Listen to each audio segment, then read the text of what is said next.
On the agenda tonight, we're going back to 2012. We're going to be taking a look at Willie Nelson and the boys, and they're going to be performing Blue Eyes Crying in the Rain.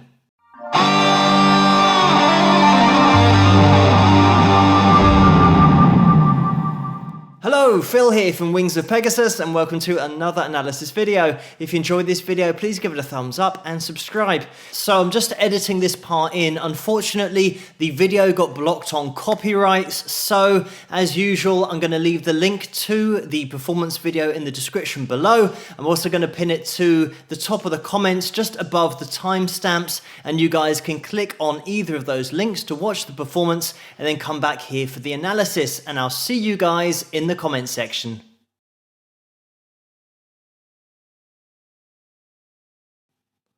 And there we have it.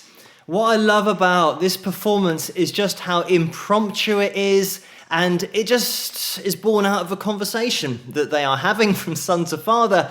And when they start up and Lukas starts singing, his voice, his control of vibrato, also his tone, it is something that is so similar to Willie Nelson in the first place. It's just the next generation. It's definitely been passed on, and I do have other videos on Willie here on the channel somewhere if you want to check those out. But collectively, the way that Willie then joins in with a harmony line, just bringing together the whole performance. You can also hear Micah just strumming the chords in the background as well. But we will get the guitar out in order to have a little look at the way this is played on acoustic and just alternating between that A string, the low E string. Just to mention, this was originally written by Fred Rose and performed by Roy Acuff. Also, Hank Williams Sr. did a version. Lots of artists have done covers of this song. Willie's version was released on his 1975 album, Red-Headed Stranger, which was a huge album for him. I mentioned it in the other video that I did, where the record label asked why Willie had given them the demo and to give them the finished album, whereas Willie said, this is the finished album.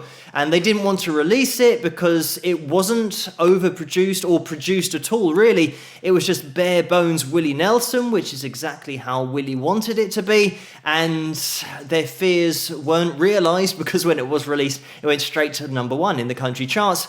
But back to this performance, because the things to look out for here with Lukas's voice, because that is the thing that really does steal the show here, his control of vibrato and the fact that he is singing this ballad, slow tempo, with that slow, wide vibrato, which means that it's going to sound more relaxed. And if there was a really fast vibrato here, it might sound a little bit too excitable for the composition. Lukas has one of those voices that is so easy to listen to because of not only that frequency, his delivery of that vibrato, the control, but also the tone and the way that it is so clear, but then he does go to a slightly lighter sound as well. You can just hear all the expression across that microphone. When I mentioned about Red-Headed Stranger not being overproduced in the studio, this is a great example of the way that Willie Nelson works. It's not a formal affair recording, just to the point here where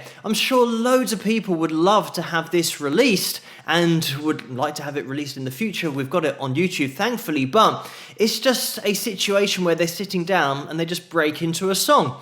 And the amount of feeling in there, the great thing is you can feel the family vibe, and it takes music right back to its grassroots and what it used to be before the whole music industry took over.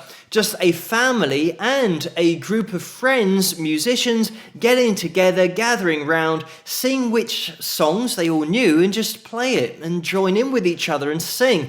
And that's what used to happen, especially in folk music. There were just standards that everyone knew that could just get together, join in, play their instrument, maybe go off and play a little bit of a solo and share the solo sections. The reason I think it is so refreshing is because of the modern day music industry with overproduced albums and everything being pre-recorded and auto-tune, and you lose the connection with the artist because there is so much that their voice is being processed through before it gets to your ears, whereas with this kind of performance, you know it's just the voice that you're hearing. It's not gone through an effects processor before then reaching you. So jumping into the chords, we're going to be playing an E here, and right at the beginning, you'll hear Lukas hammer on to that 2nd fret, and we've got this kind of sound, and I'm hammering on my 2nd finger and my 3rd finger there, even though I'm not playing the D string with my 3rd finger. It's just that one string, the A, that you want to pick, with that hammer on onto that 2nd fret. So you get this sound. So you're following up that hammer on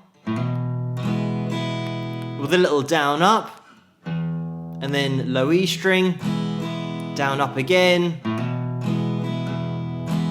and then you repeat that cycle again. So we've got this alternating bass line going the whole time between the A string and the low E string, and you want to make sure that you pick the string and then do your down up for the rhythm, and then pick the low E string. So the example starting on the A, E, A, E, A, E. You start to get the idea. And you might have noticed as well that when I go down to the A string that 2nd time, and from then onwards, I'm just touching the low E string with the side of my thumb to stop it from ringing out into the A, because I don't want it to sound too messy and muddy. So when I've gone A, E, A, you can see how my thumb's now touching that low E string, just to keep it quiet so that you hear that alternating bass line a little bit more clearly. We do have a quick jump over to the A chord as well when we're starting on the E, just there, and then we have a little run up there that Willie throws in, and it's starting on your 4th fret of the low E string, and then going to the open A, 1st fret, and then 2nd fret. So if you want those notes, we've got the G sharp, the A sharp to the B, and by the time you get to that B, you want to have your 1st finger there,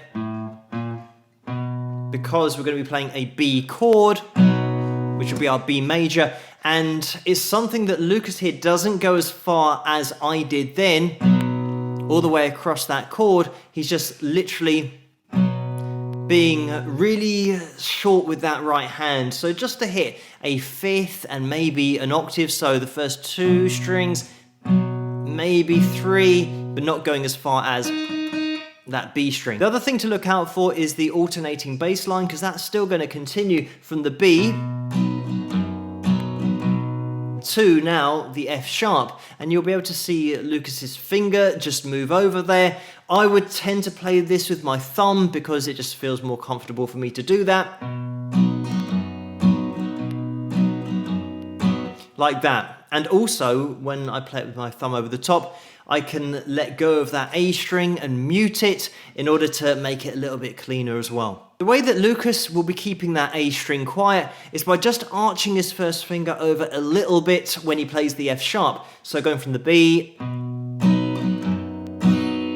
like that. So you can hear the F sharp, but because there's a slight arch in that 1st finger, it means that the A string isn't being fretted, but it's still being touched by the 1st finger, and that'll just keep it quiet. And just in case you can't do bar chords yet, you can play a B 7th down at the bottom of the guitar and still alternate that bass line.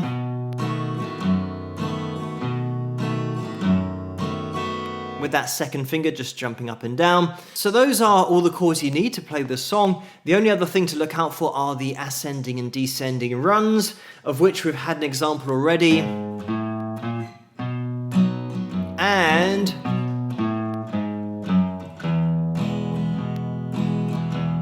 there, just descending. It was pretty much the same idea, but this time I went from the B, A, G sharp, F sharp, down to the E. And fret-wise, that's just 2nd fret on your A, open string of the A, 4th fret of the low E string, 2nd fret of the low E string, back down to the E, and you just want to make sure that you then filter back into the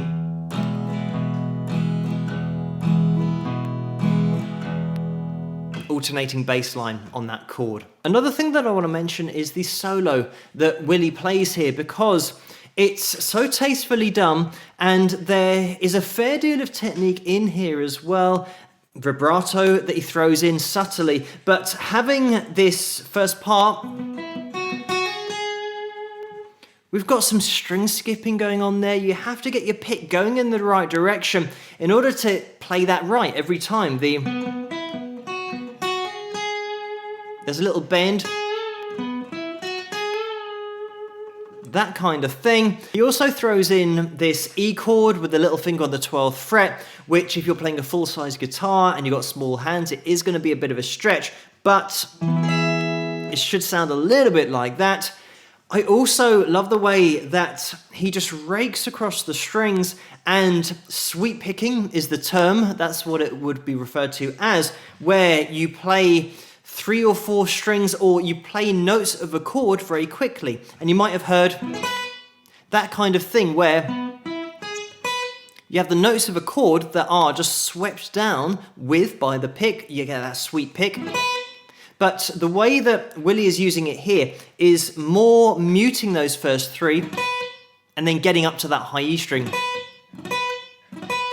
So it just makes it a little bit more dramatic when you get up to that high E string or the B note as we're playing here. But there's so much subtle technique going on here that you might not appreciate, but Willie just plays such a tasteful solo with great technique as well. Also, let me throw in the jazzy ending that Willie plays, where he has this little chromatic rundown here into, and this is going to be an F9th chord, into the E9, and we have a little rundown which leads us into the rhythm and alternating with that bass line. But it's just that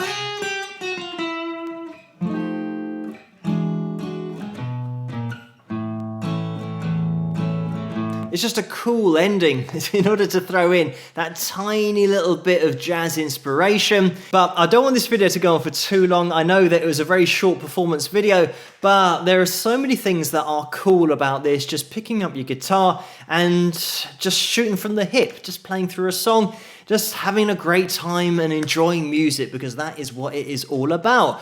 Thank you guys for suggesting this video for me to take a look at, and keep those suggestions coming in the comments below. Let me know what you guys think, and if you enjoyed this video, please give it a thumbs up and subscribe, and I'll see you guys at the next one. Rock!